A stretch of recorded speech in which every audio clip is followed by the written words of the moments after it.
Peace, everybody. This medicine man, y'all already know. This morning we having this live session, man, where I'm pretty much answering questions for people. And we're going to talk about a few issues and a few things this morning.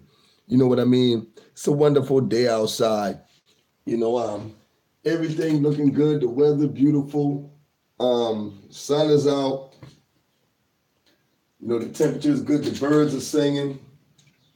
You know what I mean? So for the most part, we basically just gonna just kick it with everybody, see how they doing, and build.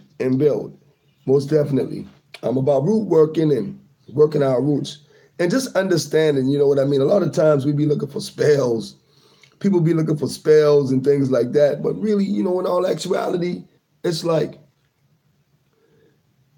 you don't need spells in order to transform your life, okay?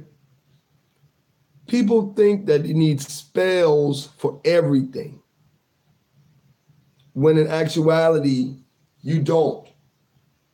A lot of times in life, we need more action in our life. We need more action in our thoughts. We need more action in our ideas. And that's the reason why we often fail in situations we try to accomplish. One example of that is you sitting around, let's say we sitting around thinking and just thinking and thinking and thinking and thinking and thinking and thinking and thinking. When you add up the amount of hours, you add up the amount of time that you've been sitting there contemplating and thinking on an idea, it actually adds up to what? Days, weeks, and for some of us, even years. And contemplating the idea that it only takes a week or two of real contemplation. And the rest of the time could have been used wisely, manifesting and getting resources and developing your skill set for your idea to take place. You see, and for the most part, we overthink a lot of ideas that we have. And because we tend to overthink the ideas that we're having, we often, what I would say, how would I put this? I'm looking at a way to put this, because we overthink things so much that we don't give the time to the situation to actually work on it. You know what I mean? We got to work on things. And like I said, overthinking. Everybody, we actually in a building movement. You know what I mean? It's like everybody want to build. Everybody want to conversate. Everybody want to talk about an issue. The talking is good. Conversation is great. Communication is awesome. Because communication has to take place for anything to take place on all levels. But, for the most part, it's like, when do we stop talking? When do we stop planning? And when we actually start doing some of the things that we've been planning for years, or we start doing some of the things we've been talking about for months. One of the roads to becoming a successful person in life on any level is persistence.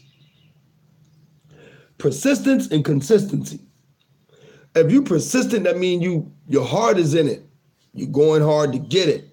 You're going to keep struggling and striving no matter what the obstacles are. You're going to keep going forward until you accomplish that goal.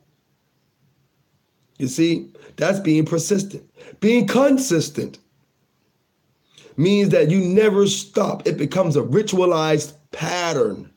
It becomes a ritualized behavior for you. Like you get up every morning, you brush your teeth. You get up every morning to wash your face. You get up every morning and drink a cup of water.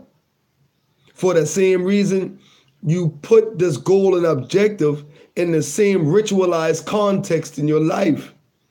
When you're moving around, You want to make sure you're talking to people that's somewhere in line with your goal and your objective. You got to make sure you go in places that complement your goal and objectives. You see, if you're selling surfboards, you ain't got no need hanging out at the skateboard park. And that's just real. You see, so we have to know how to itemize ourselves to place our daily living in the same category as our objectives we trying to achieve. So you can have leisure time and you can be spending time with yourself and things like that. That's cool. But always make sure that whatever you're doing, it reflects your ultimate goals of success. It's one of the things that we tend to fall victim of, even to ourselves. We set these goals up for ourselves, and then we get preoccupied with other things.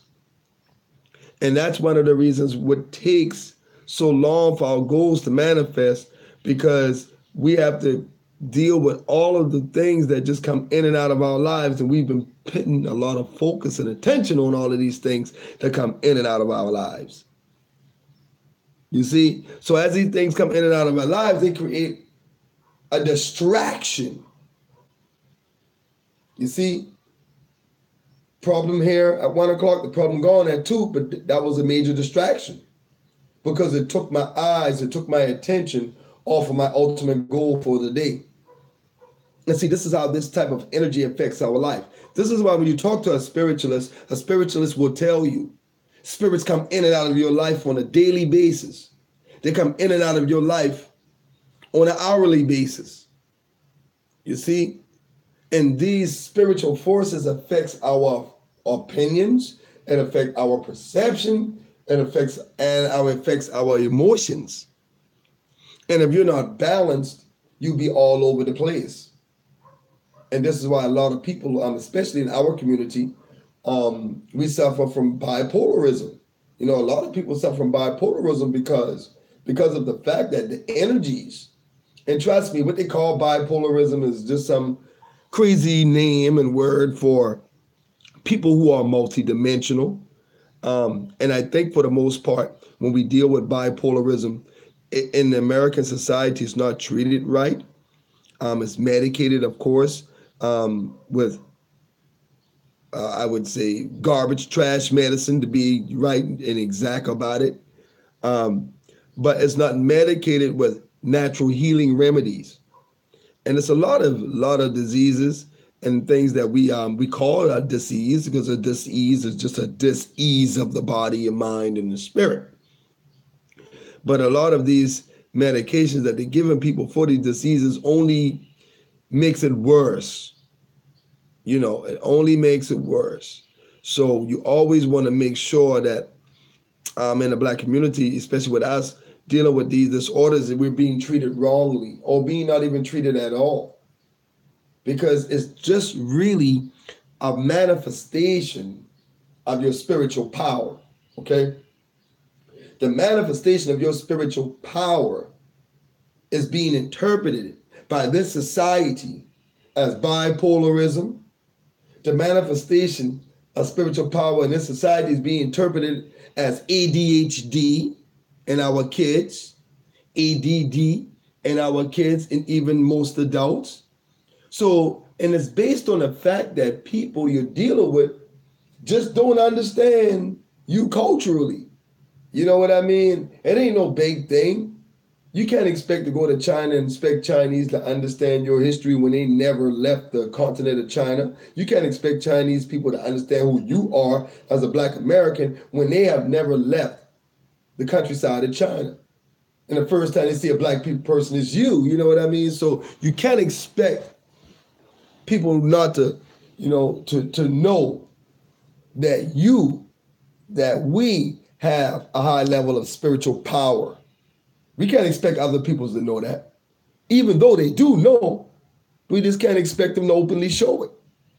So you're going to walk into a doctor's office, they know your DNA patterns, they know your genetic structure, they know your biology. It's totally different from the people that they've been doing the case studies on. They know that. But they still give you the same type of information based on case studies that had nothing to do with your genetics. So it gets kind of crazy in that field. And this is why we as spiritualists teach people how to heal themselves preventatively, with preventative measures. It's not like we out there making up stuff.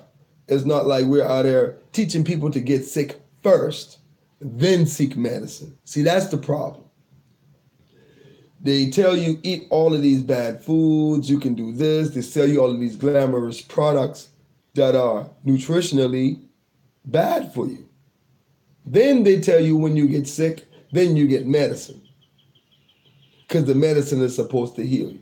Now that's the European paradigm, the westernized paradigm of nutrition. The African, Eastern paradigm, Afrocentric based paradigm of nutrition is you eat your medicine before you get sick so that you don't get sick. The medicine is in the foods. So our ancestors understood certain specific balances of certain elements in our diets. And even then, as through culture, it changed. Like you can go in Kenya, they have one diet in Kenya. You go to Uganda, they got a different diet. Both are healthy. And this is why I be trying to tell people, when you got different spiritual practitioners teaching nutrition, of course, there are going to be some practitioners who are going to be more popular, I guess, than others when they teach nutrition. For example, like Dr. Sebi. Hell, I've been trying to teach people in my family about, about nutrition for years. And in my family, the common thing is I'll tell them, I've been trying to teach y'all about nutrition 20 Thanksgivings ago, and they wouldn't listen to me. But Dr. Sebi had the charisma that was needed for my family, for some people in my family, to educate them on the diets and nutrition. And that's perfectly fine. And it shows that not every spiritual worker, not every spiritual teaching that someone is bringing forth is for everybody. You see? Because different people have different vibrations. So they're going to be spiritual teachers that's going to be great for you closely, meaning you can work hand in hand with those teachers. And they're going to be spiritual teachers that you're going to have to learn from a distant level. Not because that's a bad teacher or you're a bad person, but because everybody is not completely for everybody. There are certain things you can learn from someone. Then there's more you can learn from others. But one of the major mistakes that people make in that process is that they try to learn from multiple people at the same time. And it ends up being a conflict of interest within their own mind because they don't know what to believe. They don't know what to keep as true, what to say is false, because they're gathering information from this man. They're gathering information from this girl. They're gathering information from this person, gathering information from that person. And before you know it, what happens? Now you got all these conflicting ideas and you don't know what works. Now you're sneaking off into a magic group asking somebody else, what do you think, this or that? Because you're confused, okay? Here's how it really works. When you learn with one person, a mentor with one person, what happens is you learn the reality on how the spirits work with that person. As you learn on the reality of how the spirit work with that person, you begin to develop ways of working with spirits based on the blueprint that your mentor is demonstrating in front of you.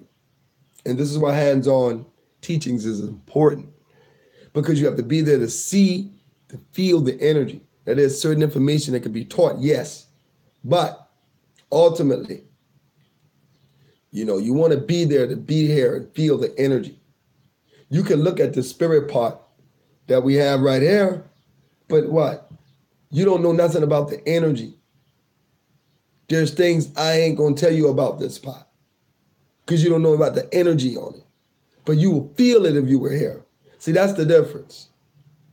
You know, that's the main difference. So when we working with, you know, and I'm gonna talk about the ancestors in relations to this. Our ancestral energies, and we changing gears for a moment. Our ancestral energies comes from nature. Our nature is who we are. Okay? The other nature is the nature of the planet Earth. You see? Being in tune with both natures, meaning that we balance ourselves within balance our own personal nature. Because everybody deeply inside know who they are. Everybody deeply inside know their strengths. Everybody deeply inside know their weaknesses. And because we know our weaknesses, we must focus on them to overcome them. Because that's our nature. Our nature is to be in a consistent, constant struggle with ourselves to make ourselves better. Not to be in a consistent, constant struggle with yourself to get worse. And this is what we've been doing, you know, spiritually and nutritionally. See? From the way we living to what we thinking. There's certain things we shouldn't give our time and attention to. A lot of things we find entertaining is not really entertaining. It's programming. So while you're laughing, you're getting subliminally programmed. And then it becomes an habitual habit, included with habitual behaviors. And it just go on, and it grows. This is how spirits get themselves attached to people. This is how people psychically attack you. And this is how that psychic attack grows on you. You know what I mean? For the most part, you know. I'm going to take a little break for a second, see what y'all got going on. What's up, everybody? Y'all already know.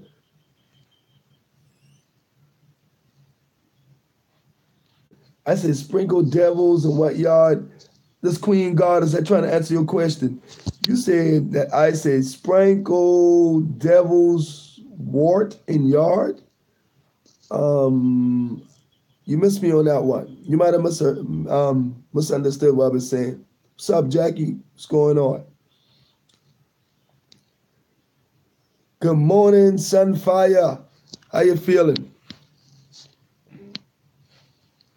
All right. Now, here's some other things I'm going to kick it with y'all about.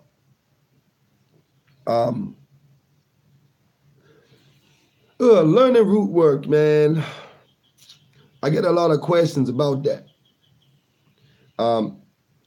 My stance on teaching root work is that people should understand that there are so many different types of practitioners here. You know, we got a lot of different type of practitioners. Some initiated, some are not. And you get great work done, great teachings done in both sides. Now, do they have, you know, people who can't teach? Of course they do. Of course they do. Do they have people that can teach? Of course they do too. I would say that we should evaluate the people and that we want to work with and make sure that the people are, you know, who you want. Because some people are professional, like me. When I talk to people, I tell them, like, you know, what you get your big brother, your cousin, your uncle. That's going to teach you. Okay? Other people, you get professional. You get, okay, our root working class begins on this day, and here it is, and da-da-da-da. And you get coursework, bunch of paperwork, and okay, cool. With me, if I'm gonna work with you online, I'm gonna do it. We're gonna go Skype, you know, just try to get visual as possible. You know what I mean? Because the visual aspect helps a lot in you seeing and experiencing what you can. Now, do you ask me if working with me requires face to face? Right now, I definitely prefer people that live inside the DC, Virginia, Maryland area, because I would prefer for us to meet up face to face and we can work face to face. That's how I prefer to teach people. That's just how I do. Um, the online classes, we can give you all of the basic fundamentals of working with the ancestors and your guardian spirits, and some cool ideas about those things, and some great techniques and connecting yourself to your ancestral spirits, for the most part, so you can grow. And that's what that's what I do. And that's what we're doing. So, and we try to keep people open to that. But I'm open to questions. If anybody have any questions, I see a few comments coming in. A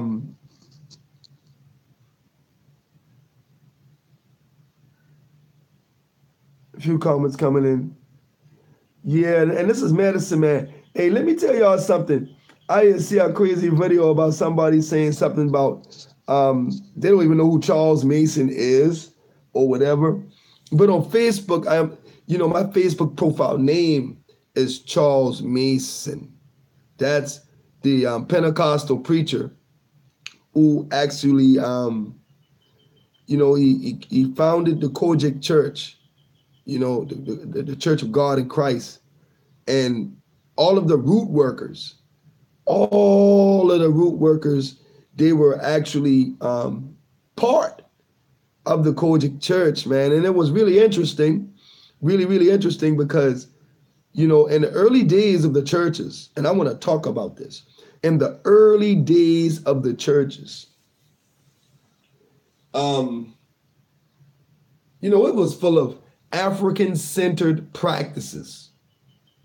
You know what I mean? Like everything that the people had knew, they took it into the church because the black church, originally became the safe haven for root workers, for people who practice any type or form of African-based spirituality. The church became the grounds to hide it all. Now, for many, many years since the beginning of the church with Bishop Charles Henry Mason, what ended up happening was he was teaching people and they were secretly doing the rituals and rites.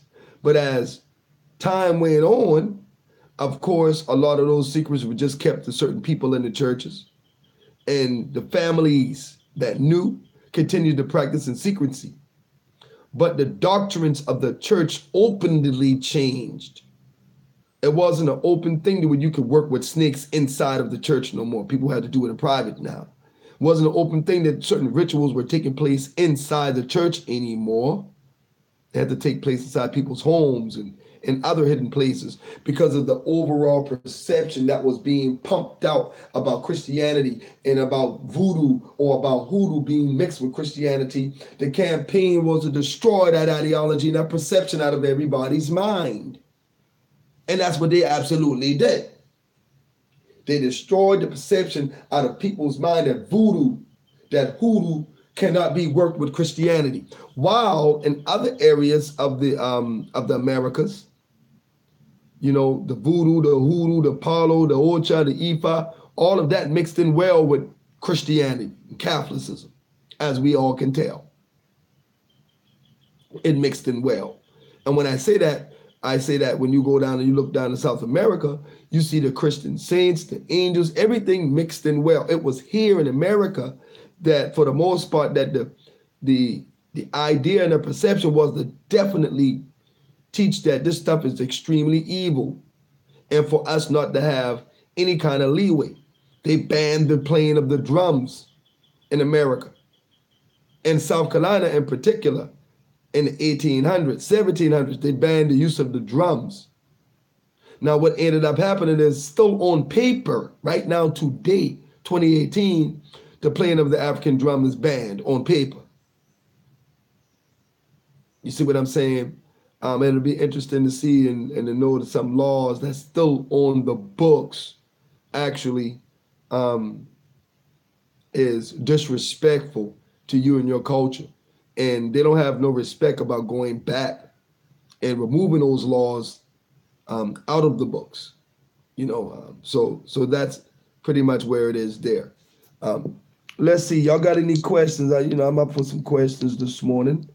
Um, like I say, I'm right here. I don't got nothing to drink, but I can go get something to drink real quick, and we can continue to politic and build. You know what I mean? Got a lot of questions been coming to me for the most part. Let me see one of these questions I got over here. Hold on, y'all give me a sec.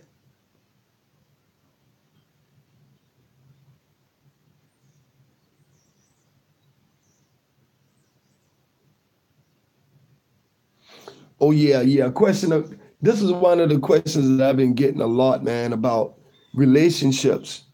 I often tell people, and doing relationship work is really complex, man. And I try to develop a system now to where what we're doing now is definitely screening people. Like I said, I put a piece in my oracle that truly detects people with mental issues, and because and the side chick phenomenon is real hard coming off of Facebook for the most part. I'm new to working with people on Facebook. Let's get that understood. I'm real new to that. I work with people face to face, hands on. Been doing this for over 35 years. You know what I mean? I'm definitely new to Facebook, and I'm seeing that it's a more of a disadvantage for a spiritualist, for the most part, to read people over the phone and stuff like that, and you don't really get to feel their energy, and you have to feel their energy other ways. So that's kind of a disadvantage, because there's a total different experience from when I actually have someone sitting here with me doing the reading versus me doing the reading over the phone, because I have to do other methods and other techniques to pick up on their energy. And it also makes it easier for the person you're reading to hide certain things about themselves. So when it's easier for them to hide certain things about themselves, and they sit back and they say, he can't figure this out. He doesn't say this. He didn't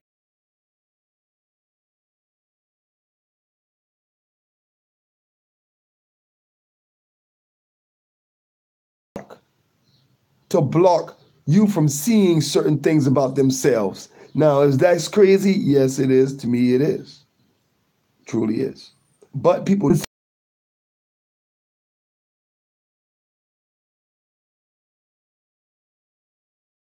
up so you can't, or so that you won't see what's behind the block that they're hiding. And then when they ask you about that one question, they get the reading, and then all the other stuff come out. They're like trying to brush it off. Oh no! I ain't worried about that. I didn't know that. I know that. I ain't worried about that. But what about him? And I'm like, yo, the reason you can't have him is because of that. And this is what I say about a lot of love work, a lot that people don't understand. A lot of the blockages in love situations that people have in their life is actually based off of them having some type of unclean situation, unclean emotion, unclean behavior going on with them. Once they clear their self out, it opens the channels for them to be loved.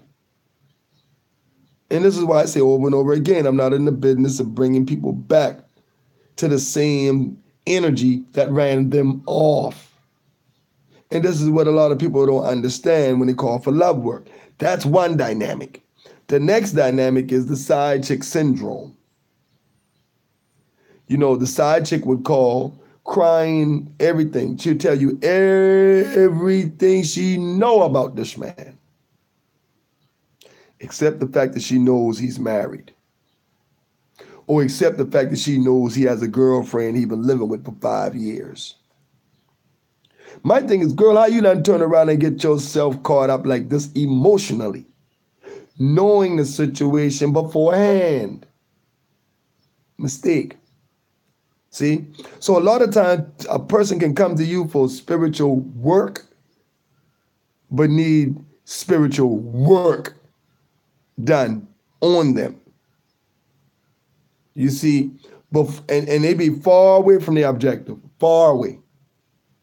These people be way down the road on their objective, way down the road. They want somebody they incapable of having because their body, mind, and spirit is not prepared for that person. And then on the other end, that person, body, mind, and spirit is not prepared for them. You know? And that's why I prefer couple therapy. I prefer to work with couples spiritually. Because if a couple comes and say, well, we want to do something for our marriage, we want to do something for our relationship, now we can talk. Now we can talk about what are your imperfections? What are her imperfections? What is his strong point? What is her strong point? And we mend all of the different ingredients and elements, and we break them down to formulas and rituals for them to do to enhance their relationship, to enhance their marriage. You see, that works better than sneaking behind somebody's back and trying to bind them to love you. It just works better. I'm not saying the binding don't work. Bindings do work. Don't get it twisted. They do. But from a spiritual perspective, and for the spiritual development of that person, it's like when you go to a spiritualist to have a binding done, half of that energy has to come from you. You see, half of the energy has to come from you. So if your energy is chaotic, what you're doing is injecting chaos into your work. A lot of people don't understand that. They inject chaos to their work. So the emotional state of your client, as a spiritualist, the emotional state of your client can definitely hamper with your work for them. And this is why it's always important to try to give our clients cleansings. And, it's always, when you go get spiritual work, you should get yourself cleansed. Half of the people that call for readings and stuff, they should get themselves cleansed. Cleansed. Try to clear your channels first before you pretty much get into everything else. Keep them channels clean. And there's many different ways of cleaning your channels. And then, the baths is just one. Crystal work is another. As y'all notice up here, I got a lot of crystals up there. But I got a whole tons more. But if I were y'all guys, I would get me some crystals. Definitely get some crystals. You know what I mean? Because these crystals channel energy. You know what I mean? They channel energy from different spectrums. You know what I mean? Definitely. All right, Debbie. Debbie is asking me, what's a good cleanse? There is different types of cleansing. You can use an egg, any kind of fruit, an onion cleanse, one of my favorite. But let's talk about the onion cleanse. Now, let me go with it. The onion cleanse, there's different ways of doing it. I can give y'all a light cleanse with it. But what I do with the onion cleanse, especially for removing witchcraft, removing any kind of bad negative vibration, what I do is I slit the onion open. You slit the onion open and you pray over it. You pray to your ancestors to give you the guidance and the blessings and the protection against all enemies, all forms of witchcraft, all forms of adversity, all forms of infliction, all forms of sicknesses. And you pray hard on it. And you put your ashe into the hole. When you put your ashe into the hole, you blow some cigarette smoke on it, if you smoke cigarettes, or you blow some cigar smoke on it, if you smoke cigars, if you're cool with the smoke, or you can smoke it with an incense. Smoke it really well in your hand. And you turn it, as you're smoking it, you're turning the onion away from you, okay? You turning the onion away from you, calling on your ancestral spirits, like I've mentioned earlier, to do what you need them to do to remove the negative influences, energies. Okay, and after you smoke it really well, during that process, you're gonna rub it around your head, rub it around your head, rub it down your arms, rub it all over your body, from head and work your way down to feet. And when you have the onion down at your feet, you stomp on it to break all negativity. You stomp on it, bag it up, and go bury it away from your home.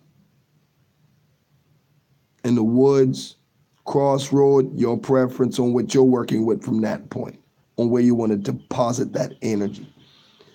But what I generally do is bury it in the woods somewhere. It's for the energy to be recycled by nature. But that's a good cleansing for you. A real good one to remove witchcraft. In fact, there's levels to it, but that's the very basic way of removing witchcraft from yourself. If you got a curse on you, you feel like you got it on you. But another thing about that, and we can clean ourselves. Don't get it twisted. We can cleanse ourselves. But sometimes we run into the type of spiritual blockages in our life where it's just needed to somebody else to put hands on us. Somebody qualified, most definitely, to put hands on us. Because our spirituality can't always be taken in our own hands. At times, there's going to be, a need for us to go see somebody else who we trust, somebody who's, spiritually skilled and able to give us the kind of assistance we need. Because sometimes we have things on us that we can't get off. We got to go to the next person. So, and that's even as spiritualists. You know what I mean? Even as spiritualists. Y'all have any more questions? You're welcome, Debbie. Y'all have any more questions out there while I'm here?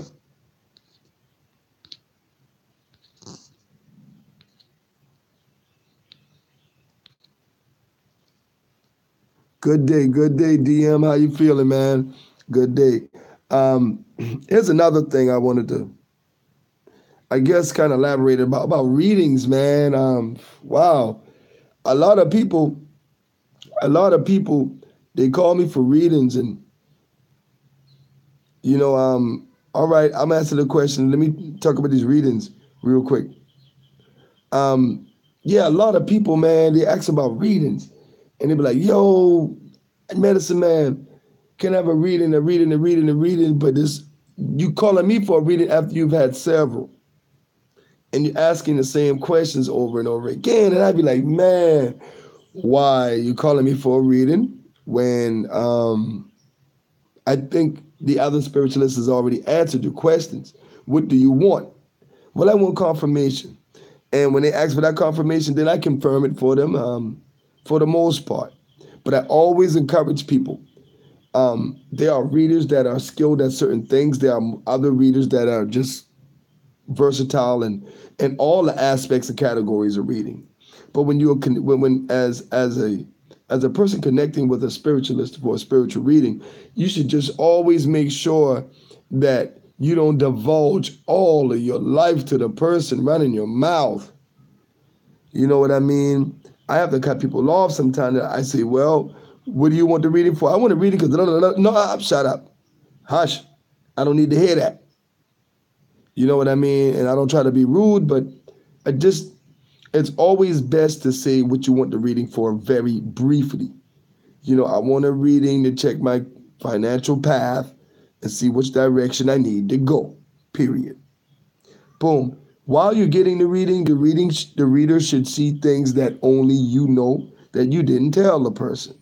You see what I mean? Like, okay, how did they know the baby daddy drive a red truck? Or how did the reading know that? You see what I'm saying? So as the reader is calling out, like, okay, who drive this red truck right here I see? in front of a school. Okay, come to find out, baby daddy is a coach. You see? So when you start to see those things happening during your reading, for the most part, then you know you're dealing with someone who has access to an open channel for sure, for certain. And you should ask the most important questions in your life.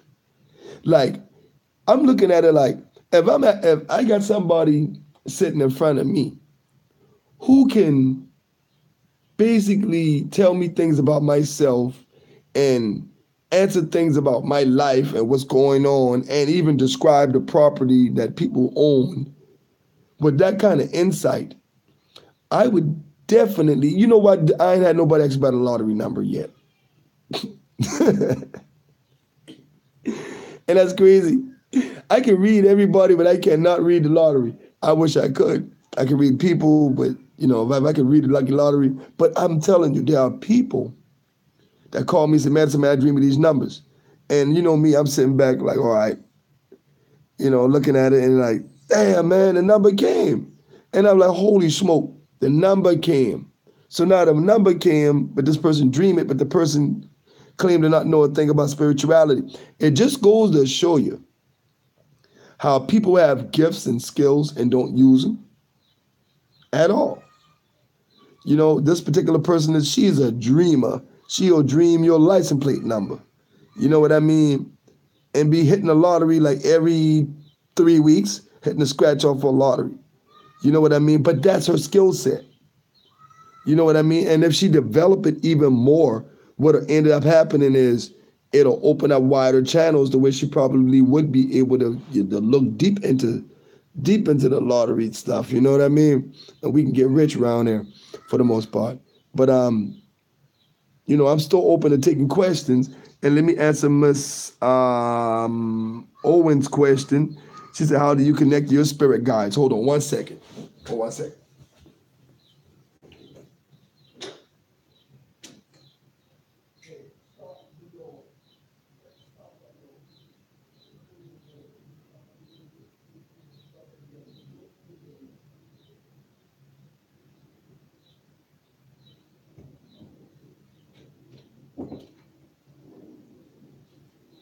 How do you connect to your spirit guides? There's many ways of connecting to your spirit guides. One of the ways, the easiest way is through dreams. We have to be more attentive of our dreams and do deep dream work. The waking trance work. You know what I mean? The deep REM sleep work. Doing that dream work, and it's the various ways. Like some of us, we use dream herbs. I got my own little mix of different dream herbs that I mix and I drink as a tea prior to going to sleep, just a little bit because I keep it concentrated. So I'm not drinking for enjoyment. I'm drinking to induce the dream. So I would drink somewhat like a shot glass of the concentrated tea. A little honey, of course, because it's very strong. But what it does is it opens your higher psychic senses. We would say open our pineal gland and allow you to travel with a clear spirit into the spirit world when you go to sleep. And when you have there's exercises and rituals of things that you can do prior to going to sleep to prepare your spirit to travel with full consciousness while you're sleeping. And see, your spirit is going to travel with full consciousness. And what that means is that when you're in your dream, you're dreaming, you're sleeping, and you have full control over the spirit body. And in that state is when you can go and do different things, where you can go and travel in different dimensions. And this is one of the highest skill sets of any kind of spiritual practitioner, witch, or whatever. You know what I mean? Being able to astral project through a dream and find your spirit guides. Most people that do these kind of things, for the most part, they do it for reckless reasons. I go honestly say that. for reckless reasons. But when you travel like that, and you can have full consciousness, it's the best time to look for your guides. Best time to look for your guides, and they actually come to you in your dreams. Most of us already dreaming about our spirit guides anyway, so it ain't no big thing. You know what I mean? We already dreaming about it. We just don't know. Like I've had one young lady say, man, ever since she was a kid, ever since she was a child, she would hear wolves howling at her window ever since she was a child. And this is 30 years later, and here she is, she's still calling me about wolves howling. So she had a reader give her a reading, and the reader was like, oh, them some spirits, somebody sent some witchcraft. And man, listen, if somebody I sent out witchcraft, that's some old ass witchcraft, you hear me? Because she been hearing that thing howling at her window since she been 5 years old. That's some old ass witchcraft right there, because she's about 36. You see? What I'm saying is we have to be able to recognize our guardian spirits. And in this society, we've been taught to fear certain things. So the young lady, for example, she was afraid of, she developed fear for over 30 years of guardian spirits, totem spirits that were always outside of her window. And you know what I mean? So, and after talking to a few readers that gave her some wild information that even enhanced her fear, you know what I mean? And people do that. They gave her a reading to enhance her fear. When she came to me, I gave her a reading to release and free her from her fear, so that she understands that those are her guardian spirits. Now, if you want to do something, then she actually saw a wolf one time. Feed the wolf. Throw that meat out the window now. Don't go out there and talk you handing it to him. Don't do no white people stuff. You know what I mean? But commemorate the animal, because the animal ultimately, you know what I mean, is part of the spiritual force that walks with you. All right, let's look at hold on. All right, say, I speak with my spirit guides in my dreams, but a cloak comes over me and I forget. I'm glad you mentioned that, Grace, because in my astral traveling days and stuff like that, what I would say is that light has always been a problem with memory, and for me, remembering dreams. I can be under the cover, knocked out, dreaming like, I'm in Vegas, and I'm in Cali, I'm in Brazil, I'm in Africa, I'm all over dreaming, having a ball. But the moment I open my eyes and light hit my eyes, my memory is zapped away. I asked a lot of other spiritual practitioners about that also. We had some conversations about it. And they all have, at least the people I've talked to, they all have said the same thing. When light hit your eyes, and these conversations I've had a long time ago, but when they say when light hit your eyes, yeah, it does. So I did research on the eyes, light, and memory. And from my research on the eye, light, and memory, light does affect your memory. You know what I mean? Memory actually is more retained in darkness. That's why when we tend to close our eyes, we can search our deepest memories faster than when we just sitting around kind of thinking with our eyes open. Because the light is somewhat obstructing the fact that we have to pull information out of us deeply from darkness. You know what I mean? So yeah, it works like that, but that's a whole deep conversation, man, to get into about that though. But you definitely want to cover your eyes. Keep your eyes covered.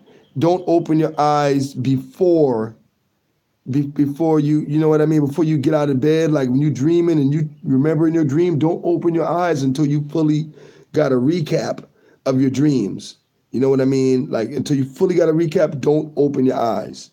Some of us sleep with cloths over our eyes and different little things, especially the woman, y'all got the little eye thing, little fluffy eye thing, y'all put over your eyes, you know, to kind of cover. But if you want to induce dreams, there are certain symbols. There are some symbols that you can actually draw with consecrated chalk or consecrated powder and put it onto the your eyepiece that you sleep with, your little bandana type thing for your eye. You can put it onto there to help induce spiritual visions while you're sleeping. Um, I got the powder that I generally use for that. Just put the powder over the cloth. Put the cloth, whatever you wrap around your eyes or whatever, and it induces dreams. For people who don't do that, you can put the powder inside your pillowcase to induce your dreams. Different things you can do. And some of the powder, it could be mixed in with honey and drink. You drink half of it and put the other half inside your pillowcase. So there's various ways of inducing dreams and even inducing the presence of your spirit guides. You know what I mean? Definitely.